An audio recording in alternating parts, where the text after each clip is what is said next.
விசாரிச்சிருக்காங்க. விசாரிக்கும் போது நான் நகலெல்லாம் எடுக்கல, அதுக்கும் எனக்கும் சம்மந்தம் இல்லை அப்படின்னு சொல்லிட்டு அவர் வந்து சொல்லியிருக்காரு.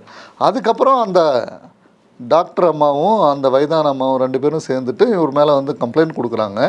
கம்ப்ளைண்ட் கொடுத்த பிறகு வந்து போலீஸார் வந்து இந்த அஜித்குமார் அப்படின்றவரை வந்து விசாரணைக்கு வந்து அழைச்சிட்டு போயிருக்காங்க. அழைச்சிட்டு போயிட்டு மறுபடியும் வந்து ஒரு 5 மணிக்கு மாலையில் வந்து கோயிலுடைய பின்புறம் இருக்கிற கோசாலையில் வச்சு தாக்கியிருக்கிறதா வந்து சொல்கிறாங்க.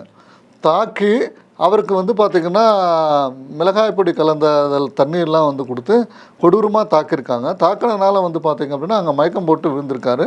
மயக்கம் போட்டு விழுந்த பிறகு வந்து திருப்புவனம் அரசு மருத்துவமனைக்கு வந்து கொண்டு போகிற வழியில் இவர் இறந்து போயிட்டு தான் வந்து சொல்கிறாங்க. இதுதான் வழக்கினுடைய சாராம்சம்.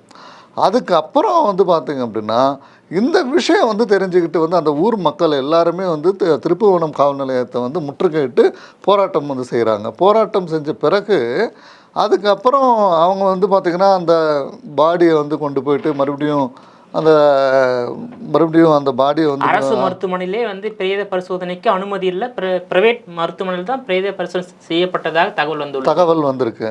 ஏன்னா இவங்க வந்து திருப்புவனம் அரசு மருத்துவமனையில் வந்து பிரேத பரிசோதனை பண்ணியிருந்தால் இதில் வந்து சந்தேகமே வந்து வந்திருக்காது.